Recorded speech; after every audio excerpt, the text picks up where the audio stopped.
Saligia, as read by the author, Adam Perry. Saligia, Chapter 6, Superbia. The lights inside the ShopSmart entranceway were dying. Their clinical glow had dimmed to a pale, cadaverous color. Lawrence Mallory bent over and stretched his aching back. He wore a white spandex running shirt with a pair of pink spandex shorts to show his support for breast cancer awareness. Not that he really cared about people with cancer, but he loved tits, and anything to do with conserving those he felt was a worthwhile investment. Plus, he knew that many other famous actors and actresses, such as himself, would be running the race, and he'd be damned if he'd be the one to miss out on a photo op. He stood up straight again and felt a pop in his lower back. He leaned to the side, and a sharp pain radiated out from the base of his spinal column. Slowly, he stood up straight again and was acutely aware of the sound of grinding cartilage in his ears. A carousel horse in the foyer, whose form had been cast in perpetual trot, mockingly flashed its toothy grin as Lawrence continued to stretch himself. Running had become a much harder endeavor over the years, but it was the only way to keep off the alcohol weight. After his last movie had washed out at the box office, alcohol weight became a chief concern. It was the first time in his 2-decade career that one of his movies had crashed and burned right out of the gate. Sure, he had suffered a few minor flops, everyone who stays in the business long enough does. But this movie had only been out a week when it did a header into the bottom of every poll across the planet. One reporter had gone so far as to say that he would rather watch puppies be euthanized than watch another 5 minutes of Lawrence Mallory's latest film. It takes a groin made of stern stuff to withstand a blow like that.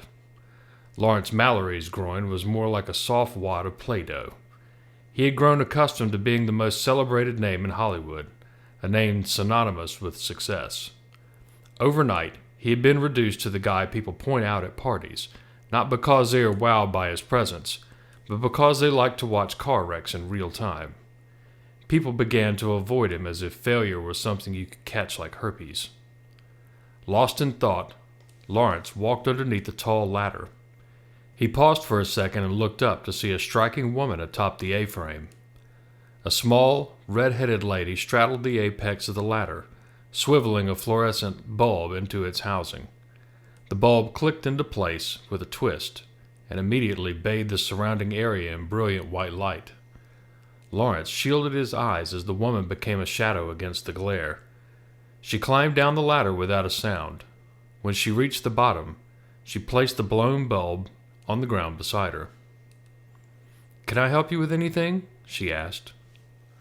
Lawrence Mallory, accustomed to interacting with Hollywood's most glamorous women, was as close to speechless as he had ever come. She was 5.5 feet of absolute perfection, as if her creator had intended her to be the masterwork of his lifetime. He was lost in her jade eyes when she asked, "Sir, are you okay?" He composed himself with a shrug and offered his most charming smile, the one reserved for beautiful executives who could pay him a shitload of money. "Lawrence Mallory," he extended his right hand, "and you are—" "Lucy." She clasped his hand with a gentle touch. A soft slide of her thumb over his skin sent a shiver up his spine. Lawrence leaned forward slightly. "That is a most beautiful perfume you're wearing, Lucy," he remarked. "Thank you for noticing." She smiled and hung her ShopSmart vest on a ladder rung. Lawrence couldn't help notice her breasts were locked in a life-and-death struggle against the confines of her pressed white dress shirt. She had chosen a lacy violet bra underneath to advertise the title fight. "You seem tired, sir. Would you care to sit for a moment?" He tore his eyes away from her chest and replied, "You know, I am a little tired. I think I'd like that if you wouldn't mind sitting with me." "Oh, sure, I don't mind at all." "Your manager won't give you any grief for sitting down on the job?"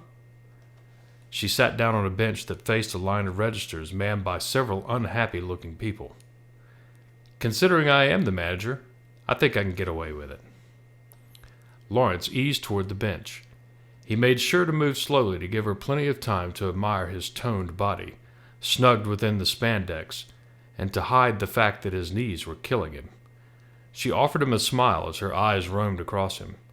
A brief acknowledgement was all he would give her. He wanted to let this play out slowly, savor the exchange. "Have you been working out?" Lucy asked. "Sort of," Lawrence acknowledged with a nod. "I was running in a race to support the fight against breast cancer." "Very noble of you. Do you know anyone with the big C?" "No." He shook his head and looked away for a moment, feigning that something may have happened in his past that he doesn't want to discuss. The strong, silent type was always a good character. "In my line of work, you've got to go out and support the charities or the tabloids will just eat you alive." "What do you do?" Lawrence's ego took a minor ding at the question. "I'm an actor." "Like an in the movies actor or like in a theater actor?" "Movies." She shrugged. "I don't really watch movies." Having lived in Hollywood for so long, her answer sounded like a different language. "You don't watch any movies? Surely you've seen a few." "No, I'm more of a reader. Besides, I'm wrapped up in my work." "Here?" Lawrence asked, surprised. "I think you'd want to watch as many movies as possible to take your mind off coming back to Shop Smart every day." "Actually," Lucy smirked, "my job is pretty interesting. I'm really buckling down to get back into a regional management position." "That's what you did before, I take it?" "Yeah, before I had a blowout with upper management." "I know how that goes. I've had blowouts with more than a few studio execs in my time," Lawrence replied. He attempted to steer the conversation back to himself. Empathy had never been his strong suit. Lucy flipped a few strands of her red hair from her face and continued right along to Lawrence Mallory's dismay. "We had one too many rows about personnel management strategies. Then this fucking suck-up swooped in at just the right moment and made me look like a total bitch.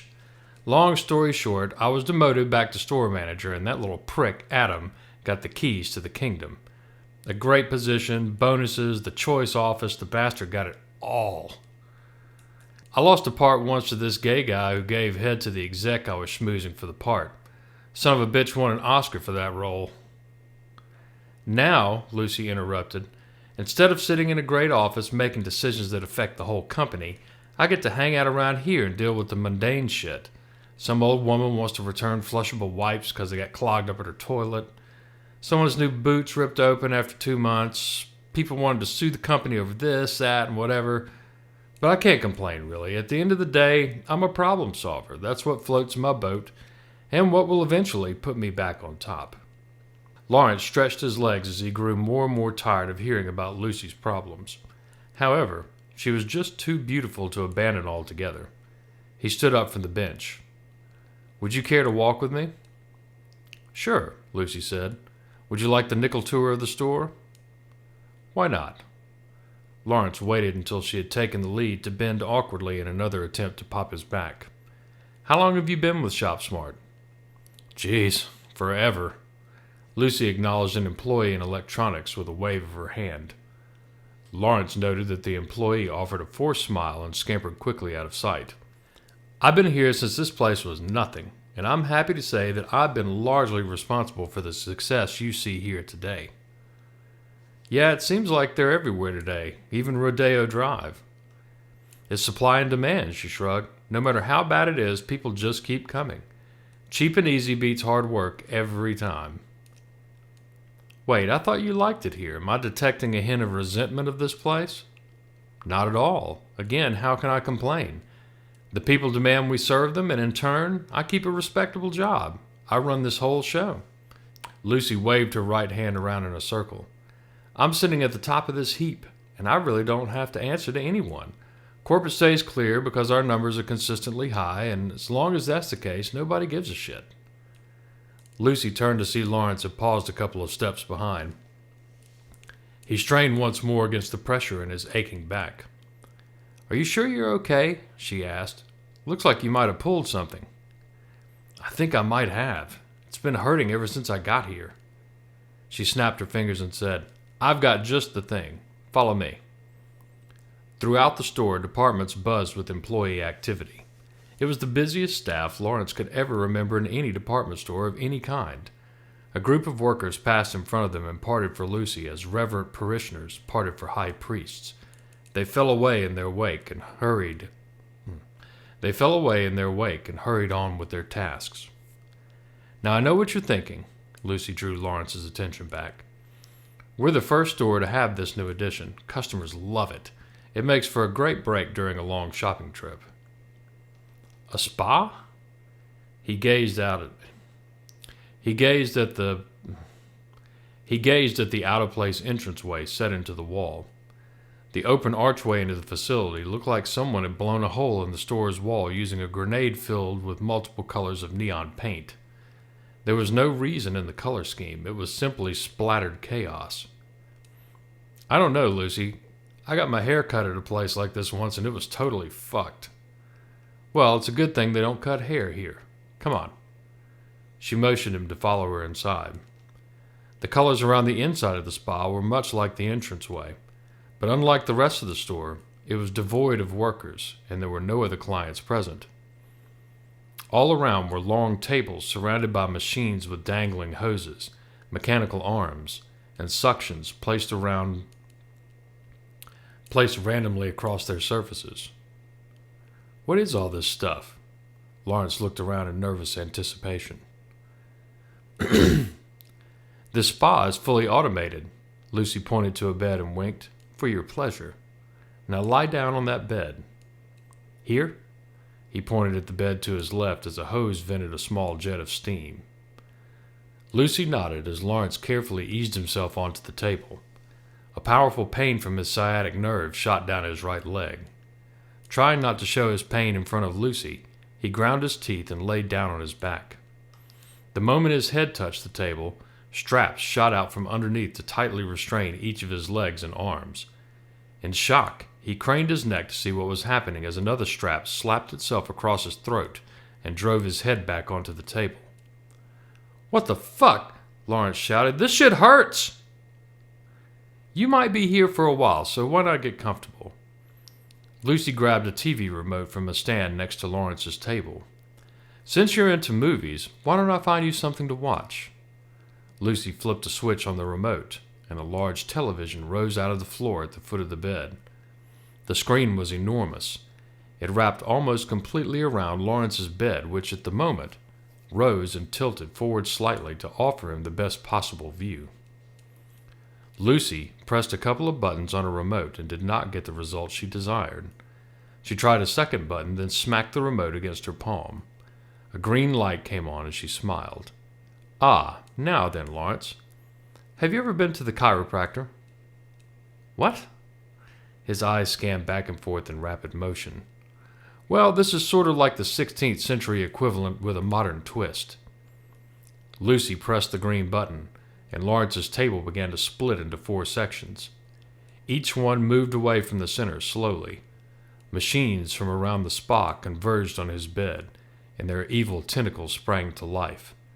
One mechanical arm applied electrical shocks at random points across his body. Another had needle-sized drills that bored into his chest. A third arm, with a white suction, attached itself to Lawrence's arm. The suction immediately caused blood to rise to the surface until the skin ruptured from the pressure. Then it would move a few inches and start fresh. Warm blood sprayed in all directions as the tentacles danced in mechanized precision. Lawrence screamed as each square of his table continued their unceasing march away from center. All of his joints strained against the pull of the table. Lucy leaned over and said, I almost forgot to turn on the TV. With a crack of electricity, Lawrence Mallory was surrounded by himself, giving the performance that had single-handedly sunk his career. The sound was crystal clear and thumped with bass. The picture was sharp as a new razor. Suddenly, his left leg snapped free from its socket. Lawrence cried and thrashed against his bonds like a wolf with its leg in a trap.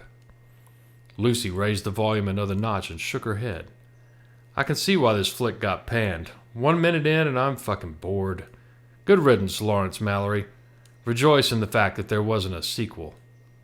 She chuckled and dropped the remote on the floor.